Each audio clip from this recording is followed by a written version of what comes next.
বাড়ি খাওয়াইয়া আমার করে ভাত খাওয়াইয়া তারপরে এইটুকু রাতে পানি কেন রাগ করেছে বাবা তোমাকে রাগ ছিল।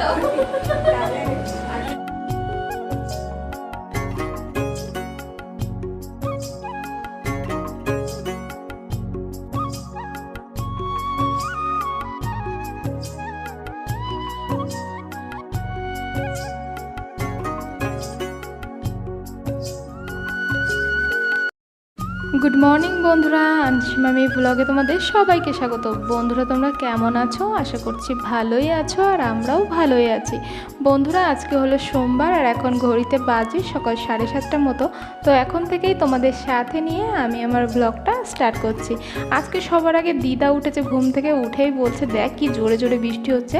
এর থেকে এখনও 1 ঘন্টা মতো আগে এখন তো হালকা ঝিরঝির ঝিরঝির করে বৃষ্টি হচ্ছে। আর বৃষ্টি যখন হচ্ছে তখন তো আজকে মামামের স্কুল বন্ধ, মানে একদম হালকা ঝিরঝির বৃষ্টি হচ্ছিল। যদিও যেতে পারতো কিন্তু ওর বাবা দিয়ে আসলো না, যে ঝিরঝির বৃষ্টি 1 ফোঁটা বৃষ্টি হলেও তো যদি মামামের ঠান্ডা জ্বর টর এসে যায়, তো সেই জন্যে যাই হোক। এইদিকে দেখো জামা কাপড়গুলো মেলা ছিল, সেই জামা কাপড়গুলো আমি উঠিয়ে নিচ্ছি। আর কালকে বিকালবেলায় না কয়েকটা ব্যাগ ট্যাগ হ্যাডা ব্যাডা অনেক কিছু ধুয়ে দিয়েছিলাম, তো সেইগুলো এখনও শুকায়নি। ব্যাগ তো আর একদিনের মানে এক রাতের মধ্যে শুকায় না, তো সেই জন্যে সেই ব্যাগগুলো মেলাই থাকবে। আর ঘরে তো আমার মেলার মতো ব্যাগ মেলার মতো জায়গা নেই, সেই জন্যে ওইখানেই থাক। আর আমি একটুখানি বৃষ্টিটা উপভোগ করছিলাম এখানে বাইরে দাঁড়িয়ে দাঁড়িয়ে। তারপরে এখানে মানে জামাকাপড়গুলো শুকিয়েছে, কিন্তু যেহেতু বৃষ্টি হচ্ছে সেহেতু হালকা ঠান্ডা ঠান্ডা একটু ভিজে ভিজে ভাব রয়েছে। তো সেই জন্যে আমি না জামাকাপড়গুলো বারান্দায় চেয়ারে মেলে দিলাম, যাতে ওই ফ্যানের হাওয়া একটুখানি ভালোভাবে শুকিয়ে যায়। আর এইদিকে দেখো আমি ঘরটা একটুখানি বিছানাটা গুছিয়ে টুছিয়ে কী কী জামাকাপড় ধুতে হবে সেগুলো নিয়ে এসে জামাকাপড়গুলো ভিজিয়ে দিলাম। আর এদিকে দেখো এখন আমি মুখ ধুচ্ছি। আর জানো তো ব্রাশ করতে করতে আমি কত কাজ করলাম। মাঝে মাঝে এরকম হয়, এই জন্যেই না আমার ব্রাশ জানো তো বেশি দিন টেকে না। আর লজ্জার কথা কী যে বলবো। তো যাই হোক, এইদিকে এখন আমি ঘরটা মুছে নিই। আর জানি না কেন আজ ঘুম থেকে উঠে আমার কাজ করতে এতই ভালো লাগছিল। দেখলে তো ব্রাশ মুখে দিয়ে আমি এই কাজ সেই কাজ এইদিকে সেইদিকে, মানে কোনো একটা মনে আজকে না কোনো আলিস্যি মতো ভাব ছিল না। 2 দিন একটু ঘুম হয়েছিল না বলে খুব অসুবিধা হচ্ছিল, কিন্তু আবার এই 2 দিন না ভালো ঘুম হয়েছে, সেই জন্য মনে হয় হয়তো এনার্জি পাচ্ছি। আর ঘরটা মুছতে মুছতে দেখলাম যে ফ্রিজের উপরেও না ধুলো পড়েছে, সেই জন্যে আমি ফ্রিজটাও মুছে নিলাম। আর এই দেখে দেখো মামামের একটা বোতলে ফুটো করে নিয়েছি, যাতে পাতাগুলো মানে ওই গাছটার পাতাগুলো ভালোভাবে মানে একটু জল দিয়ে ভেজাতে পারি, হালকা হালকা জল পড়ে। আর না হলে একবারে দিলে না অনেকটা বেশি জল পড়ে যায়, আর এই গাছে তো বেশি জল দেওয়ার দরকার নেই। আর বেশি জল দিন না এই গাছটা নষ্ট হয়ে যেতে পারে, সেই জন্যে এই বুদ্ধিটা করেছি। আর স্প্রে মতো করে কোনো গাছে জল দিলে সেই গাছটা ভালোই থাকে, কারণ পাতাটাও একটুখানি জল পায়। তো যাই হোক, এইদিকে দেখো মাম্মাম কেবল ঘুম থেকে উঠলো, এই জন্যেই আমি ঘরের লাইটটা না জ্বালিয়েই ঘরটা মুছেছিলাম। মামামের বাবা বলেছিল যখন আজকে বৃষ্টি হচ্ছে মামাম যখন স্কুলে যেতে পারবেই না, তখন তাড়াতাড়ি মামামকে ওঠানোর দরকার নেই, যতক্ষণ ঘুমাচ্ছে ঘুমাক। আর ঘুম থেকে উঠেই দেখো চেয়ারের উপর ওর জামা দেখে বলছে মাম্মি মাম্মি এটা তো আমার নতুন জামা, আমি নতুন জামা পরবো, নতুন জামা পরিয়ে দাও। মানে এরকম করে আমাকে যে কী জ্বালানো জ্বালাচ্ছে, ওই দেখো নতুন জামা নিয়ে আমার পিছনে দেখো কেমন ঘুরঘুর করেই যাচ্ছে। তারপরে তো আমি বললাম যে মামাম কেবল ঘুম থেকে উঠেছো, এখনও ব্রাশ করবে, খাবে দাবে, স্নান টান করে তারপরে তো নতুন জামা পরবে। তো যাই হোক এরকম বুঝিয়ে টুঝিয়ে দিলাম। আর এইদিকে তো মামাম ঘুম থেকে উঠেছে না বলে ওর দিদিকেও তো ঘুম থেকে উঠানো হয়েছিল না, তো এখন ঠাকুর ঘরের লাইটটা জ্বালিয়ে ওর দিদিকেও ঘুম থেকে উঠিয়ে দিলাম। আর কালকে দেখো আমি হলো এই যে পা মোছার পাপোশগুলো ভিজিয়ে রেখেছিলাম। কি বলো তো, আগের দিন ভিজিয়ে রাখলে না অতটা কষ্ট হয় না, নোংরাগুলো তাড়াতাড়ি উঠে। পাপোশগুলো ধুয়ে মেলে দিয়ে তারপরে জামা কাপড় ধুয়ে আজকে শ্যাম্পু করবো বলে আজকে বাথরুমটাও পরিষ্কার করে নিচ্ছি। কি বলো তো মাম্মাম যেন তো এখন বাথরুমের মধ্যে গিয়েই বাথরুম করে। আর ছোট মানুষ তো যদি একটুখানি ধরো স্লিপ টিলিপ হয় পড়ে যায়, এর জন্যে এখন তো বাথরুমটা আরও বেশি করে তাড়াতাড়ি করে ঘন ঘনই পরিষ্কার করতে হয়। তো যাই হোক, এইদিকে দেখো আমি স্নান টান করে ঘরে চলে এসেছি। আর বিছানাটা তো ওঠানো হয়েছিল না, কারণ মাম্মাম ওঠার পরে তো আমি ঘরে আর ঢুকিনি। তো এইদিকে দেখো মাম্মাম এত দুষ্টুমি করে করে। এই দেখো মামামকে তো তোমরা আগেই দেখেছো, মামাম ওর ভাইয়ের জামা কাপড়, পুতুলের জামা কাপড় টাপড় খুলে ফেলে, আর এইদিকে ও বালিশের কাভারটাও খুলে ফেলেছে। মানে ও প্রত্যেক দিন এই দুষ্টুমিগুলো করে। মানে ও জানি না জামা কাপড় পরতে, মানে বালিশের জামা কাপড় আর ওর পুতুলের জামা কাপড় কি মানে দুটোর মধ্যে কোনো পার্থক্য নেই, ও একটাতেও জামা কাপড় পরে থাকতে দেয় না। তো যাই হোক, এইদিকে দেখো আমি এসে পুজোটা দিয়ে দিচ্ছি। আর জানো তো মানে ঘরে যদি ফুল থাকে না পুজো দেওয়ার জন্য, পুজো দিতে যে এত ভালো লাগে। আর মানে ফুলালাটা ঠিকঠাক আসছে না বলে আমি অল্প অল্প করে পুজো দিচ্ছি। আর এইদিকে জানো তো ঘরে তো কোনো বাজারঘাট কিছুই নেই কয়েকদিন ধরে, মানে বেশ অনেক দিন হয়ে গেল। তোমরা তো দেখছো বর যখন একটা তখন বাজার করে আনছে, যখন একটা তখন বলছে, তারপরে রান্না করা হচ্ছে।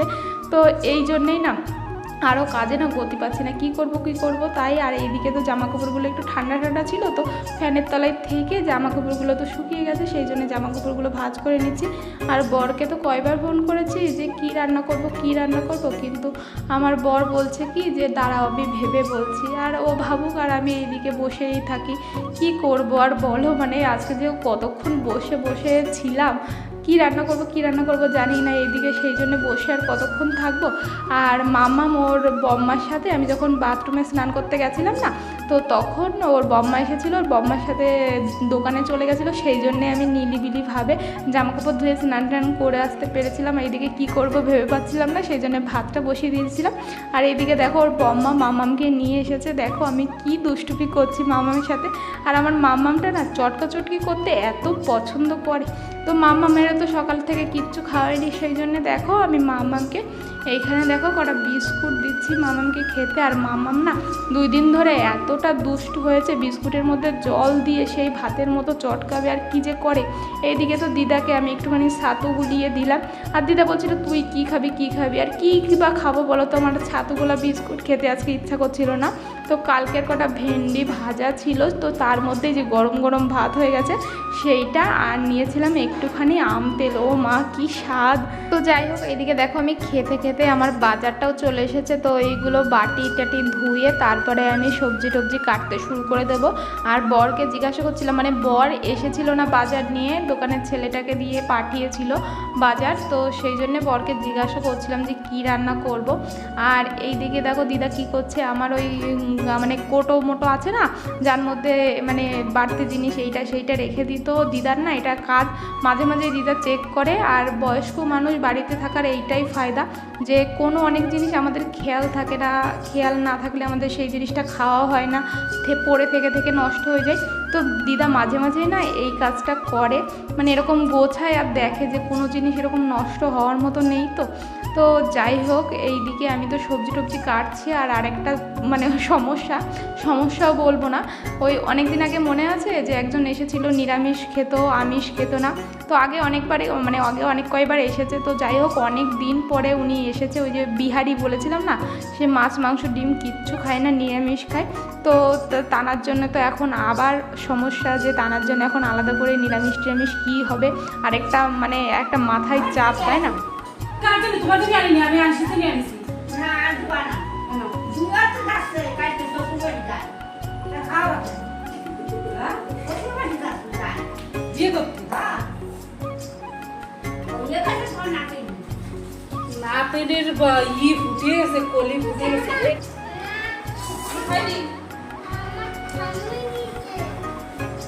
তোমার ঠাম্পি দিয়েছে বলে আমি তোমাকে খাই দিতে পারবো না, তুমি এটা নষ্ট করবা। আর এইদিকে দেখলে তো কি অবস্থা, ওর ঠাম্মি ওকে পরোটা আর রাজমা দিয়ে গেছে, আর আমাকে টাচ করতেও দিচ্ছে না, ভাবছে কি আমি মনে হয় খেয়ে নেবো। কী অবস্থা, কি হিংসুটে মেয়ে। আসলে কি বলো তো, মাম্মা মেয়েটা না নষ্ট করবে, মানে চটকাবে, এইসব দুষ্টুমি করবে বলে আমাকে এখানে বসতে দিচ্ছিল না। আর ওইদিকে তো রান্নাবান্না করতে হবে, সবজি টবজি কাটতে হবে, সেই জন্য আমি এখানে দিদাকে বসিয়ে দিয়ে ওইদিকে রান্নাবান্নার ওইখানে সবজি কাটতে গেলাম। এইদিকে মামামের স্কুল থেকে ফোন করেছে। আর আমি একটা জিনিস বুঝলাম না, এখনকার শিক্ষা ব্যবস্থা কেমন, মানে মাম্মাম স্কুলে যায়নি সেই খবর না নিয়ে মাম্মামের স্কুলের ফিস জমা দেওয়ার টাইম হয়ে গেছে, মানে স্কুলের মাসের বেতনের টাইম হয়ে গেছে, সেই জন্যে ফোন করেছে। তো যাই হোক, এইদিকে পালং শাক এনেছিল, বেগুন এনেছিল, ডিম দিয়ে বেগুন দিয়ে আলু দিয়ে, আর পালং শাকের তরকারি রান্না করতে বলেছিল। তো আমি সবজি টবজি কাটছি, অনেকক্ষণই হয়ে গেল। তো আমি ভাবছি এখনও মাম্মাম দুষ্টুমি করছে না, দিদাকে বলেছিলাম যে মাম্মাম যদি দুষ্টুমি করে আমাকে ডাক দিও, আর এইদিকে দিদা ডাকছে না। তার জন্য আমি নিজেই এসে দেখি কি মাম্মাম সেই মানে পরোটাকে নিয়ে জল দিয়ে পুরো একদম আটার মতো মেখে ফেলেছে, আর এইদিকে দিদা বসে বসে মজা দেখছে, আমাকে একবারও ডাকছেও না। তো যাই হোক, মানে ডিম বেগুনের তরকারি রান্না করতে বলেছে, কিন্তু এখনও ডিমই দিয়ে যায়নি, ডিম ঘরে একটাও নেই। সেই জন্যই তাড়াতাড়ি করে দিদাকে আর মামামকে দিয়ে পাঠালাম যে দোকানে গেলে মামাম ঘরে আর দুষ্টুমি তো করবে না, আর দিদা তাড়াতাড়ি ডিম এনে দিলে আমি তাড়াতাড়ি রান্নাটা করতে পারবো। আর এইদিকে ডিম দিয়ে বেগুনের তরকারি রান্না করে দেখি 3টে বেগুন বেঁচে রয়েছে। তো সেই 3টে বেগুন ভেজে রাখলাম, কারণ যে নিরামিষ খাই শুধু পালং শাকের নিরামিষ হবে, সেই দিয়ে কি আর খাওয়া যায়, তাই জন্যে বেগুন ভেজে রাখলাম। আর যে যে নিরামিষ খাই নতুন এসেছে না, উনি বেগুন ভাজাটা ভালোই খাই, তো সেই জন্যেই না ওনার জন্য বেগুনটা ভাজলাম। আর এই দিকে দেখো মামাম তো চলে এসেছিলো, দিদা ডিম নিয়ে চলে এসেছিলো, মামাম দুষ্টুমি করছিল। এদিকে মামামকে সামলাতে গিয়ে আমি যখন ওই পালং শাকটা কড়াইতে দিয়েছি, তখন দিদা না একটু নাড়াতে গিয়ে ভেবেছে কি লবণ টবণ কিছু দিইনি, দিদা ভুল করে লবণ দিয়ে দিয়েছে, আর সেই জন্যে না তরকারির ঝোল চেটে দেখে কি লবণ বেশি হয়ে গেছে। এখন দিদা সেই জন্যে বললো কি একটুখানি টমেটো কেটে দিতে, টমেটো কেটে দিলে নাকি তরকারিতে লবণ কম হয়ে যায়। তো সেই জন্যেই একদম ছোট ছোট কিউব কিউব করে আমি টমেটোটা কেটে দিচ্ছিলাম, কারণ এখন তরকারি তো হয়ে গেছে, এখন টমেটো তো গলতেও তো টাইম লাগবে। আর দিদা আমাকে এই সময় না কত, মানে দিদার 8 বছরে বিয়ে হয়েছে, তখনকার কত কথা, ওনার বরের সাথে খুনসুটি কত কিছু আমার সাথে আলোচনা করছিল না। তো তোমরাও শোনো, তোমাদেরও ভালো লাগবে। এইটুক মায়ের আমার সৌদ আমার বাবারে 60টা কোন দেওয়ার আছে, আমার 15 দিনে দেখো দাদা, আমার সৌদি রাতে বাড়িয়ে সবাইকে খাওয়াইয়া, আমার শরীরে ভাত খাওয়াইয়া, তার মিশে দেখা এইটুকু বয়সে বিয়ে দিত কেন? আর শ্বশুর বাড়ির লোকজনরা নিতই বা কেন? এইটুকু বয়সে বিয়ে দিয়ে নিয়ে কি করবে? সে তো আরেক বাচ্চা পালা। ওটা দাদা কইছে, আমি ওটা আমার নুন বেড়া কইছে কি অবশ্য তোমার হলো উষাই আর আমার কোনো দাদা, ওরা দাদা কথা সে আমার কিছু করছে কে তোর বর? কি বলেছিল? কি বলেছিল? পয়সা আমি লেখাই দিয়ে আসি, হ্যাঁ লেখাই দিই ওটি লেখাই দেবে। আবার তোর শ্বশুরের কাছে না, আমার সব খোলাই রয়েছে, খোলা তো আছে, আমি সেখানে কাঁদতে কাঁদতে গেছি, আর আমার কোথাও কাঁদতে তোমাকে তো রাখি করেছি, আমার শরীরের আগে পারি আসে আসে দেখি সব লেখাপড়া করতে কেন বলছে? তাই নালিশ করে দিয়েছে শ্বশুরের কাছে। ও কথা বলছে না তোর বর? বলবে না আসতে কেন? পাঁচতে গেলি না হওয়া কিছু পাবে না কেন? রাগ করেছে? ও বাবা, তোমাকে রাগ ছিল? আমি পারতেছি না চড়াবি, এগুলো বাদে দিচ্ছি, এগুলো তো জিনিসের খাবে না পারবে সে কাজ হয়ে গেল, বাড়ি মাটি গাড়িয়ে আমার দিকে সবাই একটু কাঠে খাবার দিচ্ছি, মিষ্টি বানাই। তো পালং শাকের তরকারিটা নামানোর পরে দিদা তো আবার দোকানে চলে গেছিলো, আর এইদিকে মামামকে টিভি চালিয়ে দিয়েছিলাম, টিভি দেখছিল মামাম, আর আমি ডিম বেগুনের তরকারি ওইদিকে বসিয়ে এসেছি। আর আমার আজকে না কেমন যেন ভাল লাগছে না এখন, তো সেই জন্যে আমি এসে মামার কোলের মধ্যে একটা বালিশ নিয়ে বসে রয়েছি, বসে বসে আমিও মামামকে কার্টুন দেখছি। মামাম দেখো আমাকে কেমন করে আদর করছে, মনে হচ্ছে ও মামি আর আমি বেবি। আর এই দেখো আমরা এই দেখো কার্টুন দেখছি, আর মাম্মাম আমাকে যে কী ভালোবাসছে জানো না, মানে আমার মনে হয় কি মাঝে মাঝে আমি ওর বেবি। সত্যি সত্যি আমার মধ্যে না বাচ্চাপানাটা কোনোদিনও যাবে না, জানো তো। তো এইদিকে দেখো আমার রান্না তো কমপ্লিট হয়ে গেছে, আমি ডিম বেগুনের তরকারিটা নামিয়ে নিচ্ছি। আর এইদিকে দেখো আমার হাতে না হঠাৎ করে ওই কড়াইতে না ছ্যাঁকা লেগেছে, আর আমার প্রত্যেক দিন এটা হবেই, মানে এমন কোনো দিন নেই যে আমার একটু না একটু ছ্যাঁকা লাগবে না, মানে ছ্যাঁকা না লাগলে মনে হয় যেন আমার রান্নায় স্বাদ আসে না, মানে জিনিসটা না এরকম হয়ে গেছে। তো রান্নাবান্না কমপ্লিট করে এইদিকে দেখো আমি মাম্মামকে খাইয়ে দিচ্ছি, আর মাম্মাম দেখো জল খেতে খেতে জলটা এদিকে ইচ্ছা করে ফেলে দিয়েছে, মানে দুষ্টুমি করবে। ওর মনে হয় শিরায় শিরায় জলের সাথে দুষ্টুমি লুকিয়ে আছে, মানে জল নিয়ে এত দুষ্টুমি করতে পারে না, এত জল ঘাটতে পারি কি যে বলবো। আর এইদিকে দেখো চলে আসলাম আবার সন্ধ্যাবেলায়, কেবল সন্ধ্যা টন্ধা দিয়েছি, দিয়ে এইদিকে বর দেখো এই যে বাজার টাজার করে নিয়ে এসেছে, কি যে হ্যাড্ডা ব্যাড্ডা পুরো এক ব্যাগ ভরে নিয়ে এসেছে, কি যে বলবো, মানে সবজি বাজারের থেকে আলতু ফালতু জিনিসই বেশি নিয়ে এসেছে।